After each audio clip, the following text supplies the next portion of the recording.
Hello everyone, welcome to Biopool. If you like the videos present on my channel, please like, comment, share and subscribe. तो आज का हमारा next topic है population interaction. ये हमारी part 4 video का B part है। जैसा कि हमने प्रीवियस वीडियो में देखा था कि पॉपुलेशन ग्रोथ कर्व, एक्सपोनेंशियल और लॉजिस्टिक ग्रोथ कर्व्स क्या होते हैं, पॉपुलेशन कैसे ग्रो होती है, Darwinian fitness that is R, जो कि हमारी इंट्रिंसिक रेट ऑफ इंक्रीज था, उसमें हमने देखा कि जो पॉपुलेशन है अगर उसे अनलिमिटेड फूड और स्पेस प्रोवाइड हो रहा है तो उसकी पॉपुलेशन बहुत ही ज़्यादा इंक्रीज होती है। इसके बिल्कुल ऑपोजिट एक टाइम आता है लॉजिस्टिक ग्रोथ कर्व जब कैरिंग कैपेसिटी की हम बात करते हैं कि फूड और स्पेस लिमिटेड है और कोई भी पॉपुलेशन एक्सपोनेंशियली आइडल कंडीशन में ग्रो नहीं कर सकती। बट अगर आपको प्रॉपर फूड और रिसोर्सेज मिल रहे हैं तो एक पॉपुलेशन अपने आप को during the course of evolution इस तरह से अडेप्ट किया है कि वो अपनी रिप्रोडक्टिव फिटनेस को मैक्सिमाइज करेगी, वो ज़्यादा से ज़्यादा इंडिविजुअल रिलीज करेगी एनवायरनमेंट में, and this is Darwinian fitness. तो particular set of selection pressure होता है हर एक ऑर्गेनिज्म में ड्यूरिंग इवोल्यूशन, जिसकी वजह से हर एक ऑर्गेनिज्म की रिप्रोडक्टिव स्ट्रैटेजी जो है वो डिफरेंट है। हर एक ऑर्गेनिज्म अपने आप को रिप्रोडक्टिवली फिट बनाना चाहता है और ज़्यादा से ज़्यादा इंडिविजुअल एनवायरनमेंट में रिलीज करना चाहता है। तो हमारे पास दो टाइप के ऑर्गेनिजम्स इसमें होते हैं। एक ऑर्गेनिज्म जो अपने लाइफ में सिर्फ वन टाइम ब्रीड करते हैं और फिर उनकी डेथ हो जाती है, तो इनमें आते हैं पैसिफिक सैमन और बैम्बू। और दूसरे टाइप के ऑर्गेनिज्म जो अपने लाइफ में कई बार ब्रीड करते हैं और बहुत सारे इंडिविजुअल्स जो हैं वो एनवायरनमेंट में रिलीज करते हैं। और हमारे पास कुछ ऐसे ऑर्गेनिज्म हैं जो large number of progeny release करते हैं बट उनका साइज बहुत छोटा होता है उन सभी ऑर्गेनिजम्स का। इसके बिल्कुल ऑपोजिट हमारे पास बर्ड्स और मैमल्स होते हैं जिनमें जो ऑफस्प्रिंग का नंबर है वो कम होता है बट जो ऑफस्प्रिंग साइज है वो बहुत लार्ज है। जैसे कि आप देख सकते हो मैमल्स में हमेशा मोस्टली 1 ऑफस्प्रिंग होगा, 2 होंगे, 6, 7, 8, इससे ज़्यादा कभी नहीं होंगे और वो हमेशा जो ऑफस्प्रिंग है उनका साइज लार्ज होता है। But in case of fishes आप देख लो, ऑयस्टर्स हो गए, आपके एम्फीबियंस हो गए, जो आपके इंडिविजुअल हैं जो ऑफस्प्रिंग हैं उनका साइज बहुत छोटा होता है प्लस वो लार्ज अमाउंट में थाउजेंड्स में प्रोड्यूस होते हैं। तो इसी से रिलेटेड हम कुछ टर्म्स पढ़ते हैं जो आपके लिए नीट पोर्शन के लिए भी इम्पोर्टेंट है। तो जैसे कि हमने देखा कि रिप्रोडक्टिव फिटनेस के अकॉर्डिंग दो टाइप ऑफ ऑर्गेनिजम्स होते हैं, सेमिलपेरस ऑर्गेनिज्म एंड एट्रोपेरस ऑर्गेनिज्म। सेमिलपेरस ऑर्गेनिजम्स वो होते हैं जो अपनी लाइफ टाइम में एक ही बार ब्रीड करते हैं और फिर उनकी डेथ हो जाती है, जैसे सैमन फिशेस, बैम्बू स्पीशीज हैं, कई ऑयस्टर स्पीशीज हैं। ये अब जैसे बैम्बू है वो लाइफ टाइम में एक ही बार उसमें फ्लावरिंग होगी, फिर उसमें कभी फ्लावरिंग नहीं होगी। सैमन फिशेस जो माइग्रेट करती हैं ओशियन से फ्रेश वाटर में, एग ले करते हैं और फिर जो पेरेंट है उनकी डेथ हो जाती है। तो वो जब एग्स जो हैच होंगे तो उसमें से जो भी ऑफस्प्रिंग्स बाहर आएंगे वो अपने पेरेंट्स को कंज्यूम करते हैं और फिर वापस ओशियंस में चले जाते हैं। तो इसी तरह ये साइकिल होती है in case of Simon fish. इसके ऑपोजिट है हमारे एट्रोपेरस ऑर्गेनिज्म जो कैपेबल है of having offspring many times over the course of their life time, जैसे कि बर्ड्स हो गए, मैमल्स हो गए, रेप्टाइल्स एंड फिशेस। तो ये सभी वो ऑर्गेनिज्म है जो अपनी लाइफ में कई बार ब्रीड करते हैं और बहुत सारे large number of organisms produce करते हैं। नेक्स्ट हमारे पास आता है आर स्ट्रैटेजीज एंड के स्ट्रैटेजीज। तो ये रिप्रोडक्शन के बेसिस पे ये दो स्ट्रैटेजीज ऑफ पॉपुलेशन में डिवाइड किया गया है। तो आर स्ट्रैटेजीज जो पॉपुलेशन जो आर स्ट्रैटेजी को फॉलो करती हैं वो रिप्रोड्यूस करती हैं रैपिडली और वो large number of organism produce करते हैं। तो ऐसे ऑर्गेनिज्म सिर्फ एक ही बार रिप्रोड्यूस करते हैं, इनका लाइफ स्पैन शॉर्ट होता है, ठीक है। और जितने भी ऑर्गेनिज्म प्रोड्यूस होंगे वो स्मॉल बॉडीड ऑर्गेनिज्म होंगे, जैसा कि मैंने आपको यहाँ पे भी एग्जाम्पल में बताया। और ये सभी पाइनियर स्पीशीज होती हैं, जैसे कि आपके फंगस हो गए, एल्गी हो गई, मॉसेस हो गए। ये सभी आर स्ट्रैटेजीज जो पॉपुलेशन है उसे फॉलो करते हैं रिप्रोडक्शन का, क्योंकि ये बहुत ही रैपिडली ग्रो करते हैं। पाइनियर स्पीशीज हम किन्हें कहते हैं? वो स्पीशीज जो किसी भी बैरन लैंड को, किसी भी एरिया को फर्स्ट टाइम उसे कवर करती हैं, फर्स्ट टाइम वहाँ पे वो अडेप्ट करते हैं।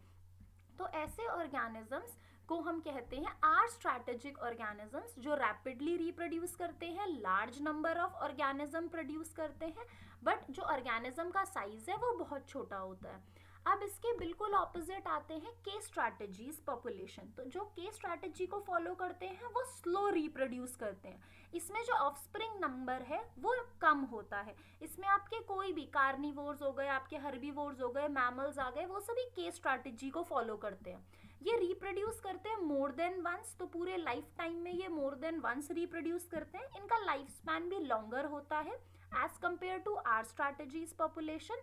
लार्जर बॉडीज, जो ऑफस्प्रिंग है ऑब्वियसली उनका साइज जो है ये वाले ऑर्गेनिजम्स है, जैसे आपके यहाँ पे हो गए एम्फीबियंस, फिशेस, मॉसेस, जो मैंने आपको एग्जांपल बताया, फंगाई, उनसे लार्जर बॉडी होगी और ये स्टेबल स्पीशीज होती हैं। तो ये आपकी फॉर्म करती है क्लाइमैक्स कम्युनिटी। ये आपके 14th चैप्टर में है, जहाँ इकोलॉजिकल सक्सेशन हम पढ़ते हैं। तो जैसे कि आपके ट्रीज हो गए, जो आपकी स्टेबल कम्युनिटी आती है वो आपके फॉरेस्ट में जो ट्रीज हैं वो आपकी स्टेबल कम्युनिटीज हैं जो एक एनवायरनमेंट को ऑक्यूपाई करते हैं। जैसा कि मैंने आपको इकोलॉजी की फर्स्ट वीडियो में ही बताया था कि इकोलॉजी डील करती है interaction between biotic organisms and interaction of biotic and abiotic component in an environment। तो population interaction में अगर हम plant species ही ले लें जो कि autotrophs हैं, वो इंडिपेंडेंट है, वो अपना फूड खुद प्रोड्यूस करते हैं। प्लांट्स जो कि अपने आप फूड प्रोड्यूस कर सकते हैं वो भी अकेले नहीं रह सकते। उन्हें ज़रूरत होती है पॉलिनेटर्स की, उन्हें ज़रूरत होती है सॉइल माइक्रोब्स की, उन्हें ज़रूरत होती है ऐसे ऑर्गेनिजम्स की जो सॉइल में से न्यूट्रिशन प्लांट को प्रोवाइड कर सके और वो सभी न्यूट्रिएंट वापस सॉइल में ले जा सके। तो प्लांट जो कि एक इंडिपेंडेंट स्पीशी है, प्रोड्यूसर्स हैं, ये दूसरों को फूड प्रोवाइड कर रहे हैं, फिर भी ये डिपेंडेंट है कई दूसरे ऑर्गेनिजम्स पे to complete their life cycle. जो भी यहाँ पे पॉपुलेशन इंटरेक्शन का यही मतलब है कि हर एक ऑर्गेनिज्म एक दूसरे पे कहीं ना कहीं, हर एक कम्युनिटी एक दूसरे पे डिपेंडेंट है, चाहे फूड चेन के थ्रू, चाहे फूड वेब के थ्रू, या आपकी ऑर्गेनिक जो साइकिल्स हैं, आपकी बायो जियो केमिकल साइकिल्स हैं, नाइट्रोजन साइकिल हो गई, कार्बन साइकिल हो गई। तो हर एक ऑर्गेनिज्म का एक स्पेसिफिक रोल है, वो इंटरैक्ट करते हैं डिफरेंट स्टेजेस पे, डायरेक्टली या फिर इनडायरेक्टली। तो इसी में हम इंटर स्पेसिफिक और इंट्रा स्पेसिफिक पॉपुलेशन इंटरैक्शंस के बारे में देखेंगे जो दो स्पीशीज के बीच में होता है। तो जो पॉपुलेशन इंटरैक्शन है वो बेनिफिशियल हो सकता है स्पीशीज के लिए, डेट्रीमेंटल हो सकता है, मींस नुकसान हो सकता है स्पीशी को, या फिर न्यूट्रल। पॉपुलेशन इंटरैक्ट कर रही है बट उसमें से एक स्पीशी को फायदा हो रहा है और दूसरी स्पीशी को कोई फायदा भी नहीं, नुकसान भी नहीं हो रहा है। और ऐसा भी हो सकता है कि दो स्पीशीज इंटरैक्ट कर रही हैं और एक स्पीशी को ना कोई फायदा है ना नुकसान है, बट जो सेकेंड स्पीशी है उसे नुकसान हो रहा है। तो इस टाइप के इंटरैक्शंस हम देखेंगे जिसे हम साइन के थ्रू समझेंगे। पॉजिटिव साइन मीन्स बेनिफिट है, नेगेटिव साइन मीन्स नेगेटिव है, लॉस हो रहा है, neutral, zero means neutral, interaction है बट कोई इफेक्ट नहीं है। तो हम कुछ टर्म्स समझेंगे, ये आपके लिए बोर्ड के लिए प्लस नीट, इन दोनों के लिए बहुत ज़्यादा इंपॉर्टेंट है। ये सभी इजम्स जो हैं, म्यूचुअलिज्म, पैरासिटिज्म, कमेंसलिज्म, अमेंसलिज्म, ये सभी बहुत ज़्यादा पेपर में पूछे जाते हैं और इन सब इजम्स में बच्चे कंफ्यूज हो जाते हैं। तो इसीलिए हम सभी एक एक जो इजम्स हैं, पॉपुलेशन इंट्रैक्शंस हैं, वो डिटेल में पढ़ेंगे, इनके एग्जाम्पल्स पढ़ेंगे ताकि ईजिली आप अपने बोर्ड एग्जाम और नीट में इसे क्लियर कर सकें। सबसे पहले आता है म्यूचुअलिज्म, जहाँ पे दोनों स्पीशीज ए और स्पीशीज बी दोनों को बेनिफिट हो रहा है। कंपटीशन में दोनों स्पीशीज को नुकसान होता है, ठीक है। ऐसा नहीं है कि हमेशा एक स्पीशी जो है वो जीत जाएगी और दूसरी हार जाएगी, दोनों स्पीशी को कहीं ना कहीं नुकसान हो रहा है। ऑब्वियसली कंपटीशन में एक सुपीरियर और इंफीरियर स्पीशीज होती हैं जिनके बारे में हम आगे डिस्कस करेंगे। पैरासिटिज्म एंड प्रेडेशन, यहाँ पे सिर्फ एक ही स्पीशी को फायदा होता है और दूसरी स्पीशी को हमेशा नुकसान होता है। तो पैरासिटिज्म और प्रेडेशन एक उस टाइप का इंटरैक्शन है जिसमें एक स्पीशी को बेनिफिट हो रहा है और दूसरी स्पीशी को लॉस हो रहा है। Next is commensalism. कमेंसलिज्म में क्या है, एक स्पीशी को फायदा हो रहा है, बेनिफिट हो रहा है और दूसरी स्पीशी को ना कोई फायदा ना कोई नुकसान हो रहा है, ठीक है। अमेंसलिज्म में एक स्पीशी को नुकसान है और दूसरी स्पीशी अनअफेक्टेड है, उसे कुछ भी ना फायदा ना कोई नुकसान। तो इसी तरह से हम सारे इजम्स को समझेंगे डिटेल में कि ये क्या होता है। अभी मैंने आपको सभी वर्ड्स का मतलब बता दिया है, फिर हम एग्जाम्पल्स के थ्रू इसे पढ़ेंगे। तो हम इस टेबल में भी देख सकते हैं नेम ऑफ इंटरेक्शन। तो पॉपुलेशन इंटरेक्शन कैसा है? म्यूचुअलिज्म, मींस दोनों स्पीशी को फायदा हो रहा है जो इंटरेक्ट कर रही हैं। कंपटीशन, यहाँ पे दोनों स्पीशीज को नुकसान हो रहा है। प्रिडेशन, एक स्पीशी को फायदा, दूसरी स्पीशी को नुकसान। पैरासिटिज्म, एक स्पीशी को फायदा है, दूसरी स्पीशी को नुकसान है। तो आपका ये क्वेश्चन बोर्ड्स में और आपके नीट में फेवरेट क्वेश्चन होता है, क्योंकि स्पीशीज ए और बी यहाँ दोनों के साइन पॉजिटिव और नेगेटिव हैं। तो प्रिडेशन और पैरासिटिज्म में क्या डिफरेंस है, ये हम इस वीडियो में और आने वाली वीडियोस में देखेंगे। कमेंसलिज्म, आप देखो यहाँ पे एक स्पीशी को फायदा है और एक को न्यूट्रल है, कुछ भी ना, अनअफेक्टेड है स्पीशी। अमेंसलिज्म, यहाँ एक को नुकसान हो रहा है और दूसरी अनअफेक्टेड है। प्रिडेशन में हमारा सिंबल क्या था? पॉजिटिव और नेगेटिव। तो प्रिडेशन में प्रिडेटर और प्रे होता है। तो प्रिडेटर वो ऑर्गेनिज्म है, मतलब शिकारी, वो शिकार करेगा किसका? प्रे का। तो प्रे इज शिकार और प्रिडेटर इज शिकारी। ठीक है, तो प्रिडेशन में हमेशा एक ऑर्गेनिज्म दूसरे ऑर्गेनिज्म को किल करता है और कंज्यूम करता है। तो यहाँ प्रे कंज्यूम हो रहा है, तो प्रे को नुकसान है, प्रिडेटर यहाँ पे पॉजिटिव साइन के साथ वो बेनिफिटेड है। पैरासिटिज्म, अब पैरासिटिज्म का भी सिंबल हमारा पॉजिटिव और नेगेटिव सिंबल है। तो ये कैसा रिलेशनशिप है? इसमें जो दो ऑर्गेनिजम्स हैं, इसमें एक स्पीशी बेनिफिट हो रही है और दूसरी स्पीशी को नुकसान हो रहा है। बट यहाँ पे क्या होता है, जो दूसरी स्पीशीज है वो किल नहीं किया जा रहा उसे, without killing the host. This is the most important part parasitism और प्रिडेशन में, क्योंकि प्रिडेशन में और स्पीशीज ए स्पीशीज बी को किल कर रही है और फिर उसे कंज्यूम कर रही है। बट पैरासिटिज्म में ऐसा नहीं होता, जो स्पीशीज ए है वो स्पीशीज बी पे रह रही है या फिर आउटसाइड या इनसाइड, बट उसे किल नहीं कर रही है। तो पैरासिटिज्म और प्रिडेशन में सबसे बड़ा डिफरेंस ही यही है, जो हम आगे भी डिटेल में पढ़ेंगे। तो प्रिडेशन के बारे में और डिटेल में पढ़ते हैं। प्रिडेटर्स जो होते हैं उन्हें हम कहते हैं कॉन्ड्यूट्स। कॉन्ड्यूट्स मतलब एक नेचुरल या आर्टिफिशियल चैनल। ठीक है, वो एक तरह से चैनलिंग का काम करते हैं, कनेक्ट करते हैं, एनर्जी को ट्रांसफर करते हैं इन द ट्रॉपिक लेवल। तो प्रिडेटर्स बहुत ही इंपॉर्टेंट रोल प्ले कर रहे हैं to control the prey population. अब आप सोचो एक्सपोनेंशियल ग्रोथ कर्व का केस, जहां पे प्रे पॉपुलेशन बहुत ज्यादा है, समझ लो ज़ीब्रा पॉपुलेशन बहुत ज्यादा है, वहां प्रेडेटर्स नहीं है। तो आप सोचो प्रे की पॉपुलेशन जो है, मतलब ज़ीब्रा की जो पॉपुलेशन है वो तो आउट ऑफ कंट्रोल हो जाएगी, क्योंकि उसे कोई मारने वाला है ही नहीं, तो वहां एक्सपोनेंशियल ग्रोथ होगी। तो जो आपका प्रे है, जैसे ज़ीब्रा है, वो आपके फूड रिसोर्स को, स्पेस को ओवर एक्सप्लॉइट करेंगे और उनके बीच में कैसा कंपटीशन होगा? Intra specific competition. और इंट्रा स्पेसिफिक कंपटीशन की वजह से भी स्पीशीज एक्सटेंट हो जाती हैं। कि प्रेडेटर्स को प्रे पॉपुलेशन कंट्रोल करना बहुत इंपॉर्टेंट इसीलिए है, क्योंकि अगर प्रे पॉपुलेशन जो है, जो कि मोस्टली आपके हर्बीवोर्स हैं, अगर वो बहुत ही हाई डेंसिटी में हो जाएंगे, उनकी पॉपुलेशन बहुत इंक्रीज हो जाएगी, तो वो इकोसिस्टम में इंस्टेबिलिटी कॉज करेंगे। क्यों हम कहते हैं ना, हर चीज किसी एक ऑप्टिमम लेवल तक ही अच्छी होती है, अगर उससे ज्यादा वो बढ़ेगी तो वो ऑब्वियसली नुकसान करेगी। अगर किसी एरिया में हमने कोई एक्सोटिक स्पीशीज इंट्रोड्यूस कर दी, अब एक्सोटिक स्पीशीज को हम क्या कहते हैं? इन्वेसिव स्पीशीज भी। ऐसी स्पीशीज जो किसी जियोग्राफिकल एरिया में नेचुरली प्रेजेंट नहीं थी, उसे कहीं और से लाके इंट्रोड्यूस कर दिया गया। अब जिस स्पीशी को हमने वहां इंट्रोड्यूस किया है उसका कोई प्रेडेटर नहीं है, तो आप सोचो अब वो स्पीशीज कैसे एक्सपोनेंशियली ग्रो करेगी।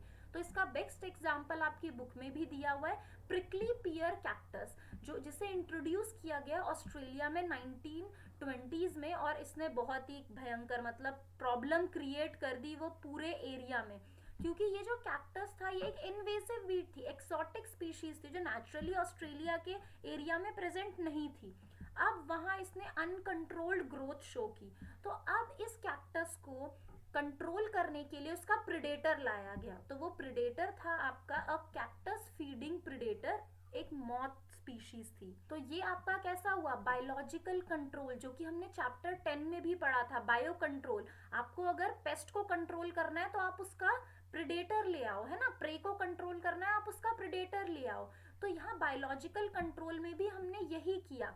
तो जो हमारा ये प्रे था, इसको कंट्रोल करने के लिए हम उसके प्रिडेटर को लेके आ गए। तो प्रिडेटर बहुत इंपॉर्टेंट रोल प्ले करते हैं कम्युनिटी में, जो स्पीशीज डाइवर्सिटी है उसे कंट्रोल करने के लिए, प्रे पॉपुलेशन को कंट्रोल करने के लिए।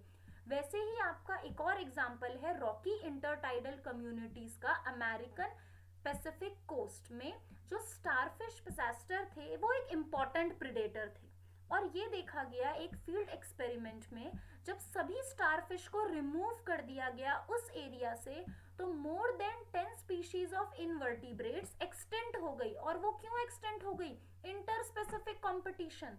वो सभी इनवर्टिब्रेट स्पीशीज एक दूसरे से ही कंपटीशन उनका हो गया फूड और रिसोर्सेस के लिए, क्योंकि उनका प्रिडेटर था ही नहीं। तो प्रे पॉपुलेशन अपने आप में इतनी ज्यादा इंक्रीज हो गई कि उनके बीच में ही फूड और स्पेस के लिए फाइट हुई एंड दे बिकम एक्सटेंट। तो आप देख सकते हो कि प्रेडेटर का कितना इंपॉर्टेंट रोल है प्रे पॉपुलेशन को कंट्रोल करने के लिए। अगर वो उसे कंट्रोल नहीं करेगा तो इंटर स्पेसिफिक कंपटीशन की वजह से आपकी प्रे पॉपुलेशन भी एक्सटेंट हो जाएगी। प्रिडेशन क्या है? यहाँ पे एक ऑर्गेनिज्म दूसरे ऑर्गेनिज्म को किल कर रहा है। तो जो आपका कार्निवोर है वो, तो इसे फायदा हो रहा है, इसे यहाँ नुकसान हो रहा है। तो प्रिडेशन में याद रखेंगे हमेशा एक स्पीशी दूसरी स्पीशी को किल करती है और कंज्यूम करती है, बट पैरासिटिज्म में ऐसा नहीं होता। प्रिडेटर जो है वो बहुत ही एफिशिएंट है हमारे इकोसिस्टम को बैलेंस करने के लिए, बट अगर प्रिडेटर भी ओवर एक्सप्लॉइट करता है हमारे रिसोर्सेस को, अगर प्रिडेटर ये सोच रहा है कि मैं पॉपुलेशन कंट्रोल करूंगा तो मैं कुछ भी कर सकता हूँ, तो ये प्रिडेटर के लिए भी बहुत नुकसान वाली बात है। क्योंकि अगर आप सोचो टाइगर है, लायन है, चीता है, अगर ये सोच रहे हैं कि हम यहाँ पे प्रेडेटर्स हैं, हम ही सब कंट्रोल करेंगे, अगर वो ओवर एक्सप्लॉइट करेंगे स्पीशी को, भूख नहीं है फिर भी वो प्रे को मार रहे हैं, तो they are not giving time to the prey population to reproduce.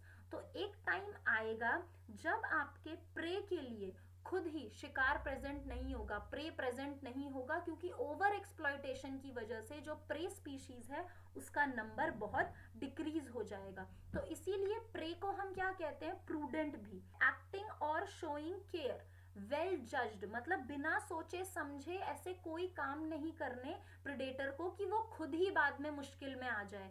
ठीक है, तो प्रेडेटर्स को पॉपुलेशन कंट्रोल करनी है बट ओवर एक्सप्लॉइट नहीं करना है प्रे को। तो अब हमने बहुत सारे एग्जाम्पल देख लिए कि प्रेडेटर कितना इंपॉर्टेंट है, प्रेडेटर क्या करता है। बट अगर प्रेडेटर इवॉल्व हुए हैं प्रे को मारने के लिए, तो क्या आपको नहीं लगता कि प्रे ने भी during the course of evolution कुछ कैरेक्टरिस्टिक्स लाए होंगे ताकि वो अपने आप को प्रेडेटर से बचा सके? ऑब्वियसली यस, उन्होंने भी ऐसे काफी कैरेक्टरिस्टिक्स डेवलप किए हैं ताकि वो अपने आप को बचा सके प्रेडेटर। तो जैसे कि इंसेक्ट स्पीशीज हैं, फ्रॉग्स हैं, उन्होंने अपने आप को इस तरह से कैमोफ्लैज किया है। कैमोफ्लैज मतलब वो अपने आप को मिक्सअप कर लेते हैं एनवायरनमेंट से। जैसे आप देखते होंगे फ्रॉग हो गए, आपकी बटरफ्लाई हो गए, तो काफी ऐसे ऑर्गेनिज्म है जो एनवायरनमेंट में मिक्स हो जाते हैं, पता ही नहीं चलता, तो प्रेडेटर उन्हें डिटेक्ट नहीं कर पाता इजीली। पॉइजनस, उन्होंने अपने अंदर पॉइजन क्रिएट कर लिया, टॉक्सिन क्रिएट कर लिए, तो ऐसे कई फ्रॉग स्पीशीज है जो बहुत ज्यादा पॉइजनस है, तो प्रेडेटर उन्हें कंज्यूम ही नहीं करता है। Next is monarch butterfly. तो जो आपकी मोनार्क बटरफ्लाई है उसने अपने आप को किस तरह से बहुत ही डिसटेस्टफुल बना लिया, उसका स्वाद ही इतना गंदा है, कोई भी प्रेडेटर बर्ड है, कोई एनिमल उसे बिल्कुल नहीं खाना चाहेगा। तो ये जो कैरेक्टरिस्टिक्स है वो कैसे आई? तो ये बटरफ्लाई ने ये केमिकल ड्यूरिंग कैटरपिलर स्टेज ही डेवलप कर लिया। और कैसे डेवलप किया? ये कैटरपिलर स्टेज में ही ऐसा पॉइजनस वीड खाती है कि वो कैटरपिलर स्टेज से उसके अडल्ट तक भी आता है। तो वो अब आपका अडल्ट और कैटरपिलर स्टेज ऐसी है जो पॉइजन कंज्यूम कर रही है, वो पॉइजन उसे तो अफेक्ट नहीं कर रहा बट उसके प्रेडेटर को तो मार देगा। तो यहाँ देखो स्ट्रैटेजीज, आपके प्रे भी ऐसी स्ट्रैटेजीज बनाते हैं जिससे वो अपने आप को प्रेडेटर से बचा सके। अब हर्बीवोर्स ने क्या किया है अपने आप को बचाने के लिए? क्योंकि हर एक प्लांट स्पीशी या प्रोड्यूसर्स नहीं चाहेंगे कि उन्हें कंज्यूम किया जाए। ऐसे इंसेक्ट्स जो प्लांट पे फीड करते हैं, प्लांट सैप पे फीड करते हैं या प्लांट के दूसरे पार्ट्स पे फीड करते हैं, उन्हें हम कहते हैं फाइटोफैगस।